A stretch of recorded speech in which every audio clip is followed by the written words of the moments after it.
Radhe Radhe. Hi friends, அனைவருக்கும் வணக்கம். எல்லோரும் எப்படி இருக்கீங்க ஃப்ரெண்ட்ஸ்? நல்லா இருக்கீங்களா? இங்கே நான் இந்த வேலையெல்லாம் பார்த்துக்கிட்டு இருக்கேன். வீட்டில் ஆக்சுவலாக சாப்பாடு இருக்குது. இருந்தாலும் பசங்களாம் வந்து ஹஸ்பண்ட்கிட்ட கேட்டிருந்தாங்க சாப்பாடு செய்யணும்னு சொல்லியிருக்காங்க. ஹஸ்பண்ட் வந்து சொல்லிடுவோன்னே வெளியில் வந்து சாப்பாடு செஞ்சுக்கிட்டு இருக்காங்க. ஹஸ்பண்ட் வந்து எப்போவுமே இப்படித்தான், யாராச்சும் சாப்பாடு செய்யணும்னு சொன்ன உடனே ஓகே சொல்லிவிடுவார். வேறு யாரும் ஊரில் அந்த மாதிரி செய்ய மாட்டாங்க. அப்படியே செய்கிற மாதிரி இருந்தாலும் எல்லோரும் காசு ஷேர் பண்ணி தான் செய்வாங்க. இவர் பசங்க, நம்ம வீட்டு பசங்க, நம்ம சொந்தக்காரங்க அப்படின்னு சொல்லிட்டு எல்லாேருக்கும் சேர்த்து செய்யணும் அப்படின்னு சொல்லிட்டு மொத்த பேரை கூட்டிகிட்டு வந்து ஆல்ரெடி பேக்கிங்லாம் முடிஞ்சாச்சு. மறுபடியும் பாத்திரம்லாம் எடுக்கணுன்னா அந்த பசங்க அவங்க வீட்டிலேருந்து ஒரு பாத்திரம் கொண்டு வந்தாங்க. எல்லாத்தையும் எடுத்து இப்போ இதில் இருக்கிற பாதி பாத்திரத்தை நான் எடுத்து வச்சுருக்கேன். மீதி பாத்திரம் வச்சுருக்கேன். எல்லா பொருளையும் இதில் எல்லாமே தேவையில்லை. எவ்வளோ வேணுமோ அது வரைக்கும் எடுத்துகிட்டு மீதி வந்து வச்சிடலாம் அப்படின்னு சொல்லிட்டு நானும் அம்மாவும் வந்து பேக் பண்ணிகிட்ருக்கோம். அன்றைக்கே வந்து எது வேணும் எடுத்து வச்சுருந்தா நல்லா இருந்திருக்கும். நான் வந்து சரி பார்த்துட்டு மட்டும் வச்சேன் என்னென்ன இருக்குதுன்னு சொல்லி. இப்போ வந்து இதில் எவ்வளோ வேணுமோ அதெல்லாம் எடுத்துகிட்டு மீதியெல்லாம் பாதி இங்கேயே வச்சிடலாம். கடைக்கும் வீட்டுக்கும் யூஸ் பண்ணுறதுக்கு வீட்டுக்கு யூஸ் பண்ணுற பொருட்கள் எல்லாமே இருக்குது. கடைக்கு தேவையானது மட்டும் இதுலேருந்து கொஞ்சம் எடுத்துக்கலாம் அப்படின்னு சொல்லிட்டு கொஞ்சம் இட்லி பாத்திரம் வந்து ஒரு அலுமினியம் வந்து வச்சுருக்கேன் வீட்டில். அது வந்து நல்லா இல்லை.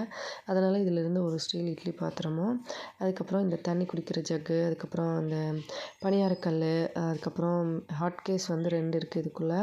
அது 2 ஹாட் கேஸ், அதுக்கப்புறம் இன்னொரு ஹாட் கேஸ் வெளியே இருக்குது. அதெல்லாம் எடுத்துக்கலாம் அப்படின்னு சொல்லிட்டு. இது வந்து இந்த புட்டு மேக்கர்னு சொல்லுவாங்கள்ல, மேலே வந்து புட்டு வைக்கிற மாதிரி அது. இதெல்லாம் வேண்டாம். அதனால் எதெல்லாம் வேணுமோ அதெல்லாம் எடுத்துக்கிறேன். இங்கே வந்து எல்லோரும் உட்காந்து சமைக்க ஆரம்பிச்சிட்டாங்க. ஆக்சுவலாக இங்கே இருக்கவங்க எல்லாருமே வந்து ஊரில் இருக்க சின்ன சின்ன பசங்க தான். இது வந்து எங்கள் பெரிய மூத்தாரோட சின்ன பையன். இந்த கீழே உட்காந்து அடுப்பாண்ட உட்காந்துருக்கா அது வந்து எங்கள் மூத்தாரோட பையன். இந்த பசங்களாம் ஊரில் இருக்க சின்ன சின்ன பசங்க. எல்லோரும் வந்து நான் இப்போ எதுக்கு தேவையில்லாமல் இந்த வேலை இந்த நேரத்தில் அப்படின்னு சொல்லிட்டு 8 மணிக்கு போயிட்டு எல்லாம் வந்து அந்த பசங்க வந்து கேட்குறாங்கன்னு சொன்னாங்க. உடனே போயிட்டு கடையில் அரிசி எல்லாமே விலைக்கு வாங்கிட்டு வந்து கொண்டு வந்திருக்காங்க. ஆக்சுவலாக பசங்கள்லாம் ஒன்றா சேர்ந்து சமைக்கும் போது மொத்தமாக வந்து அவங்க வீட்டிலேருந்து எல்லாம் கொஞ்சம் கொஞ்சம் கொண்டு வந்து ஒன்றா செய்வாங்க. நம்ம இந்த கூட்டாஞ்சோறுன்னு சொல்லுவோம் இல்லையா, அந்த மாதிரி. ஆனால் இவர்கிட்ட வந்து கேட்கும்போது மட்டும் யாரும் வந்து அந்த மாதிரி ஷேர்லாம் கிடையாது. எல்லாம் சின்ன பசங்க தானே, அதனால் வந்து நான் எல்லாத்தையும் வாங்கிட்டு வந்துடுறேன், எல்லோரும் செஞ்சு சாப்பிடுங்க அப்படின்னு சொன்னார். சரின்னு சொல்லிட்டு வாங்கிட்டு வரது இப்போ இல்லை. நம்ம வேலை அதிகமாக இருக்குது, வீட்டில் பேக்கிங்லாம் வேலை நடந்துக்கிட்டு இருக்குது.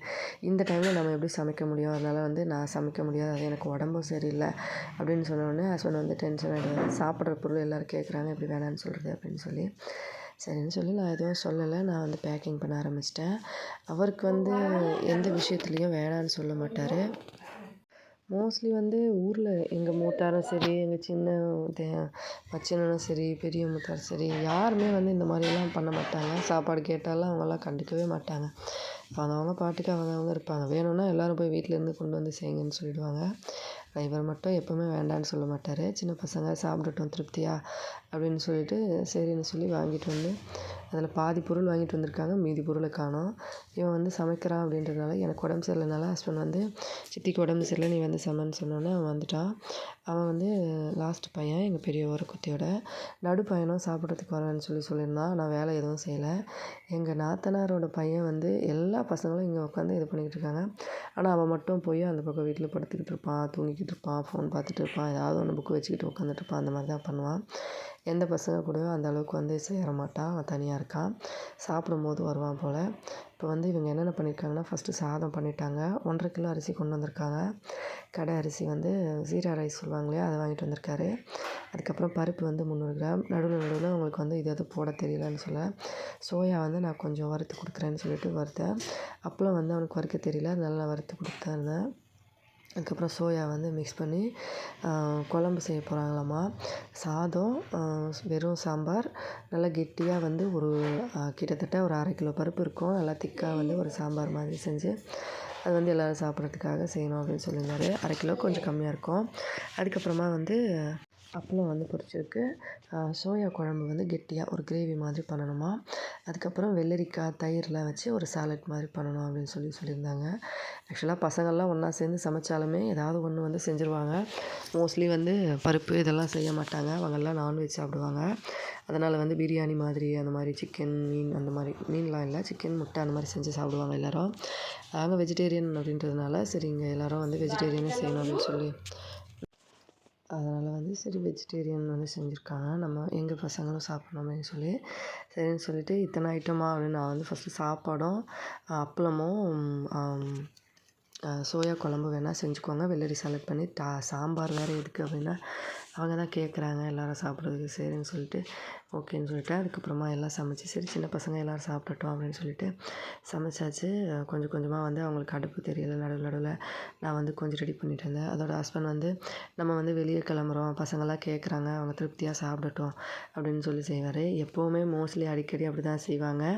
எப்போவுமே வந்து ஹஸ்பண்டை வந்து ஃபிஷ் டேஸ்ட் பண்ணலாமா கேட்டவுடனே இவர் சரின்னு சொல்லிவிடுவார். அவங்க வந்து சரி செய்கிறதுக்கு செஞ்சு சாப்பிடுவாங்க. மற்றபடி வந்து யாருமே வந்து தனியாக செய்யும்போது இவங்கெல்லாம் வந்து இரநூறுபா நூறுரூபா அந்த மாதிரி போட்டு பசங்கள்லாம் வந்து செய்வாங்க. இவன் வந்து செய்யும்போதும் அதே மாதிரி தான். ப்ளஸ் வந்து எங்கள் பசங்க எல்லாருமே மோஸ்ட்லி வெளியே சமைக்கும்போது அப்படி தான் செய்வாங்க. சரி இன்றைக்கி எல்லாேருக்கும் திருப்தியாக சாப்பாடு கொடுக்கலாம் அப்படின்னு சொல்லிட்டு பசங்கள்லாம் என் பசங்க இஞ்சி பூண்டு நசுக்கிறது, கட் பண்ணி கொடுக்குறது அதெல்லாம் பண்ணிகிட்டு இருந்தாங்க. எல்லோரும் வந்து பசங்க வேலை செஞ்சுட்டு தான் இருந்தாங்க. அவங்க பாத்திரமாக அவங்கவுங்க வீட்டிலேருந்து ஒன்று ஒன்று கொண்டு வந்திருந்தாங்க. பாத்திரம் வந்து குழம்பு செய்கிறதுக்கு கடாயெல்லாம் நான் உள்ளே ஆல்ரெடி பேக்கிங் பண்ணியாச்சு. அதனால் இந்த பாத்திரமும் வந்து பேக்கிங் பண்ண வேண்டியதாக இருந்தது. ஆனாலும் சரி இதை எடுத்து குழம்பு செய்யணும்னு சொல்லி கேட்டனால கொடுத்தேன். அதில் வந்து சோயா குழம்பு செஞ்சுருந்தாங்க. அதுக்கப்புறம் ஒரேடியாக எல்லாம் சமையல் பண்ணி முடிக்கிறதுக்கு கரெக்டாக வந்து 10 மணி ஆயிடுச்சு. சாப்பாடு வெறும் சாம்பார், அப்பளம், சோயா குழம்பு. இந்த மாதிரி சோயா வந்து எண்ணெயில் பொரிச்சு எடுத்து குழம்பு செஞ்சால் நல்லாயிருக்கும். அதனால் உருளைக்கிழங்க வந்து பொரிக்கிறேன்னு லைட்டாக தேய்ச்சிட்டான். சர்க்கரை போட்டு டால் வச்சுருக்காங்க, ஸ்வீட்டாக இருக்கும் டால். இந்த மாதிரி தான் எல்லாமே பண்ணியிருந்தாங்க. அதுக்கப்புறமா வந்து வெங்காயம் வதங்கின அப்புறமா எல்லாம் இஞ்சி பூண்டெல்லாம் போட்டு குழம்பு வந்து அவனே கரெக்டாக செஞ்சுட்டான். நான் வந்து மசாலா ஐட்டம்ஸ் மட்டும் சப்ஜி மசாலாலாம் போடக்கூடாது, சிக்கன் மசாலா வெறும் மிளகாத்தூள் போடு அப்படின்னு சொல்லி சொன்னேன். ஆல்ரெடி நிறைய இடத்துல பசங்கள்லாம் ஒன்றா சமைப்பாங்க. நான் கூட ஒரு சில வீடியோஸில் சொல்லியிருப்பேன், எங்கள் வீட்டு வெளியில் வந்து ஸ்கூலில் வச்சு சமைச்சு சாப்பிட்றாங்க அப்படின்னு சொல்லி.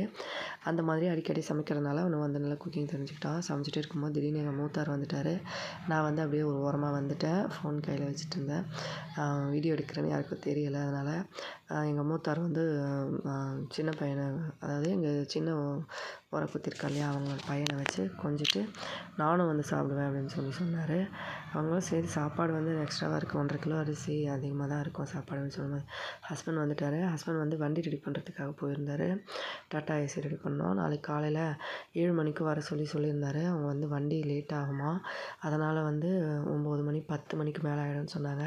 சரின்னு சாப்பாடு செஞ்சுட்டு இவன் வந்து எல்லாேருக்கும் பரிமாற ஆரம்பிச்சிட்டாங்க. அம்மா வந்து நீ உள்ளே இருமா, அவங்களே பார்த்துப்பாங்கன்னு சொல்லிட்டேன். அதனால் அம்மா உள்ளே இருந்தாங்க. எங்கள் சின்ன மாமியார் வந்து அவங்க பேரனுக்கு ஊட்டி விட்றதுக்காக வந்துட்டாங்க. சாப்பாடு, அப்புறம் வெறும் சாம்பார், சோயா குழம்பு, வெள்ளரி சாலட், அதுக்கப்புறம் அப்பளம் எல்லோரும் வச்சு நல்லா சாப்பிட்டாங்க. சாப்பாடு வந்து ஒரு 2 கை போல் மீதி ஆகிடுச்சு. கிட்டத்தட்ட 2 கை போல் மீதியாக இருக்கும். அது வந்து எங்கள் சின்ன மாமியார் வந்து நான் எடுத்துகிட்டு போய் சாப்பிட்றேன்னு சொல்லிவிட்டு அவங்களும் ஒரு கிண்ணம் சாப்பாடு எடுத்துக்கிட்டாங்க. அப்போ கூட சாதம் வந்து ஒரு 2 கை மீதியாக இருந்துச்சு. எல்லோரும் பசங்க நல்லா திருப்தியாக சாப்பிட்டாங்க. சாம்பார் வந்து கரெக்டாக இருந்துச்சு. குழம்புமே வந்து கரெக்டாக இருந்துச்சு. தயிர் பச்சடி கரெக்ட், அப்பளம் கரெக்டு, எல்லாமே கரெக்டாக இருந்துச்சு. சாதம் மட்டும் ஒரு 2 கை அளவுக்கு மீதி ஆகிடுச்சு. எங்கள் சின்ன மாமியார் எடுத்துக்கிட்டு அப்புறமா கூட இந்த பக்கம் வந்து எங்கள் சின்ன மாமியார் ஊட்டிகிட்டு இருந்தாங்க. என் பையன் பரிமாறிட்டு வந்து அப்புறமா உட்காந்து சாப்பிட்டா. எல்லோரும் சாப்பிட்டுட்டு இருந்தாங்க. எங்கள் மூத்தார் வந்து பால் கறக்கணும் அவங்க வீட்டில் மாடுக்கு 10 மணிக்கு. அதனால் வந்து பால் கறந்துட்டு வந்து நான் சாப்பிட்றேன், எனக்கு போட்டு வச்சுருங்கன்னு சொல்லிட்டு போனார். எங்கள் நாத்தனார் பையனும் வந்து அப்போ தான் வந்தான். அந்த பக்கம் இருந்து எல்லா வேலையும் முடிஞ்ச அப்புறமா அவன் வந்தான். எல்லோரும் ஆல்ரெடி உட்காந்துட்டாங்க சாப்பிட்றதுக்கு அப்படின்னு சொல்லிட்டு இலை வந்து நீயே போட்டுட்டு உட்காந்து சாப்பிடு அப்படின்னு சொல்லியாச்சு. நான் வந்து உள்ளே இருந்தேன். அவன் வந்து அப்புறமா அவனும் இலைய போட்டுட்டு எல்லோரும் வந்து சாப்பாடு முடிச்ச அப்புறமாச்சும் வரணும், நீ அந்த டைம்லேயும் வரல. எல்லோரும் வந்து உட்காந்து பரிமாறும் போதும் வரல. கரெக்டாக வந்து எல்லோரும் சாப்பிட ஆரம்பிக்கும் போது வந்தான் அந்த பக்கம் வீட்டிலேருந்து. அதனால் சரி அவன் வந்து அவனே இலையில போட்டுட்டு சாப்பிட ஆரம்பித்தான். எங்கள் மூத்தாருக்கும் வந்து அவனே சாப்பாடு போட்டு ஓரமாக வச்சுட்டு இந்த பக்கம் உட்காந்தான். அவங்களும் 2 பேரும் சாப்பிட்டுட்டு இருந்தாங்க. நான் வந்து ஒரு தட்டில் வந்து கொஞ்சமாக சாப்பாடும் குழம்பும் வந்து வச்சு அம்மாவுக்கு வந்து எடுத்துகிட்டு வந்து உள்ளே கொடுத்துட்டேன். இதில் வந்து குழம்பு மேலே மூடி வச்சுருந்தாங்க அந்த பாத்திரத்தில். அதிலேயே வந்து சாப்பாடு வந்து அம்மாவுக்கு கொடு அப்படின்னு சொல்லி சொன்னேன். அதில் வந்து அவன் கொஞ்சமாக வந்து சாப்பாடு ஒரே வாய் வை போதும், அவ்வளோதான் அம்மா சாப்பிடுவாங்கன்னு சொன்னேன். அதுக்கப்புறமா கொஞ்சமாக சாதம் ப்ளஸ் வந்து டால், சோயா குழம்பு, இது மட்டும் தான் இருந்தது. அப்போலாம் தயிர்லாம் காலி ஆல்ரெடி. அதை வந்து கொண்டு வந்து அம்மாக்கிட்ட கொடுத்தேன். அம்மா வந்து உள்ளேயே சாப்பிட்டுக்கிட்டாங்க. நாத்தனார் பையன் வந்து வழியில் இருக்க ரூமில் சாப்பிட்டான். எங்கள் மூத்தாருக்கும் அங்கே சாப்பாடு போட்டு நானே வச்சுட்டேன். அவங்க வந்தால் அப்புறமா சாப்பிட்டுப்பாங்க. அதனால் நான் வந்து நானே பரிமாறி வச்சுட்டேன். அவன் சாப்பாடு மட்டும் போட்டான். நான் வந்து குழம்பும் பருப்பு ஊற்றிட்டான். குழம்பு மட்டும் வச்சுட்டு தயிர்லாம் அங்கே இருக்குது, அப்புறமா சாப்பிடும்போது எடுத்துக்கிட்டோம் அப்படின்னு சொல்லிட்டு எல்லோரும் சாப்பிட்டுட்டு திருப்தியாக வந்து கிளம்பிட்டாங்க. அதுக்கப்புறமா வந்து நான் வெளியில் உட்காந்துட்டு இருந்தேன். சாப்பிட்டு முடிச்ச அப்புறமா எல்லாம் அங்கங்கே அப்படி அப்படியே போட்டு வச்சுட்டாங்க. எல்லாமே எடுத்து அம்மா தான் வந்து க்ளீன் பண்ணாங்க. நான் வந்து இலையெல்லாம் எடுத்து போட்டேன். அம்மாவை வந்து சுத்தம் பண்ணி எடுத்து வச்சாங்க. பாத்திரம்லாம் மறுபடியும் நிறைய ஆயிடுச்சு. காலையில் எல்லாத்தையும் கழுவணும்.